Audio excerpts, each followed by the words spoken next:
What is going on, everybody? Welcome back to another review for Monday Night Raw. Today we are doing the April 4th, 1994 edition, episode number 57 in Raw history. So Raw begins backstage where Adam Bomb is just now confronting Earthquake about their match at WrestleMania, which was about 2 weeks ago, and Adam Bomb saying it was nothing but a fluke, so here we go. I've had some problems keeping up with some of the storylines and reasons for certain superstars being replaced. Basically, I don't know why certain things happen behind the scenes, so I'm going to send you guys over to a YouTube channel if you care that can fill in the blanks when I don't know a certain situation. If you've never heard of them and you're a wrestling fan, I don't know where you've been, but they're called OSW Reviews. At the time of this video, they have reviewed every pay-per-view since WrestleMania 1, and I believe their last one was like SummerSlam 1995-ish. So they have all the pay-per-views that have happened since I started the review. So if you want to go check that out, they actually provide some more detail and in-depth on all the matches and why they're happening. Something else is that I don't have dirt sheets from the 90s, so I don't have any rumors and news regarding the backstage stuff. OSW, though, they do have a lot of information on this stuff, so if I'm unable to fill in the blanks to some of this stuff, like I said, go check out the most recent pay-per-view that I passed by.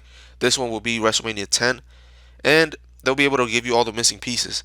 And also, since I don't recap the pay-per-views, you'll also get that from them.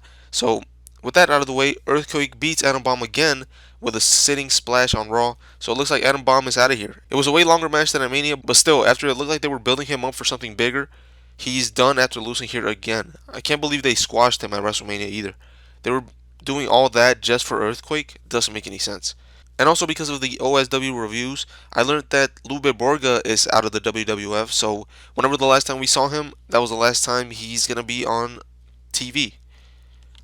Something about an injury kept him out of a pay-per-view. I don't remember which one. It might have been WrestleMania. It might have been him versus Tatanka at WrestleMania. I don't remember. I don't even know what Tatanka did.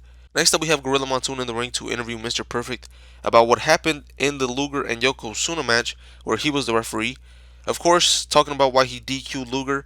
He tells us that he went by the rules, that Lex put his hands on him, and he wasn't going to let that stand. And he doesn't care if Luger or anyone else has a problem with his call, and threatens Luger that he's going to pay for putting his hands on Mr. Perfect.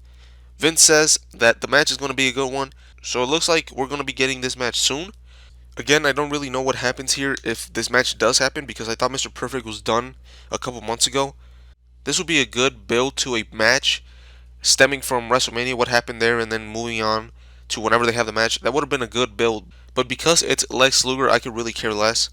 But it's cool to see Mr. Perfect if he does come back. Razor Ramon out next to take on a jobber, and he wins with the Razor's Edge. We then have another phone-in vote, this time to see who will take on the Quebecers next week for the WWF Tag Team titles, between the Bushwhackers, Men on a Mission, or the Smoking Guns.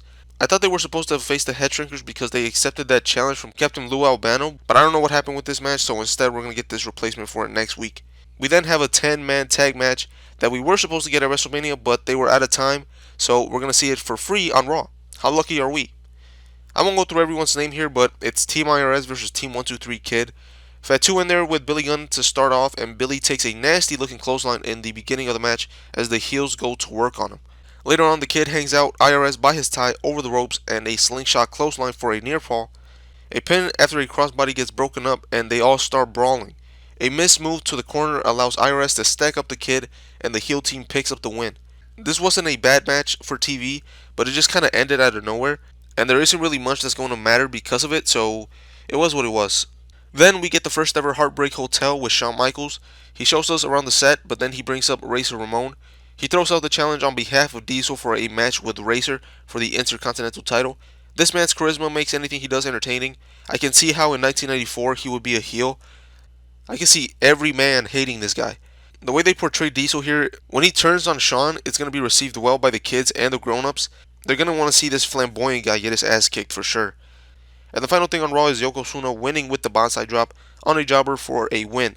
Another insight from OSW reviews, Yokozuna drops all his body weight on these jobbers.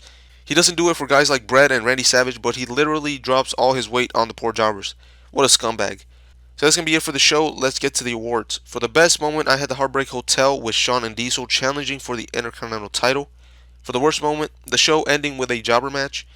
For the wackiest performer, there are tons of choices, but I'm going to go with Earthquake. Why all of a sudden is he getting a push? And I'm not saying I'm a fan of Adam Bomb, but why is he getting squashed out for this older wrestler? And speaking of pushing an older wrestler, Why Earthquake and not somebody like Randy Savage or Mr. Perfect is back? Give him. I know he's not old, but you get what I'm saying. Like, what the hell was Vince thinking here? For the stand-up performer, I'm gonna give that to Shawn Michaels for the mic work that he did on the Heartbreak Hotel. Honorable mention though goes to the Smoking Guns. They were doing a good job in the tag match from earlier. So this show is going to get a good grade for me. Stopping the bleeding. I don't know, but it had more segments and matches of significance than previous Raws. And yeah, even if they are matches that don't matter moving forward, for this Raw at least, they had more than just enhancement matches on the show. So with all that being said, I'm out. I'll catch you guys next time.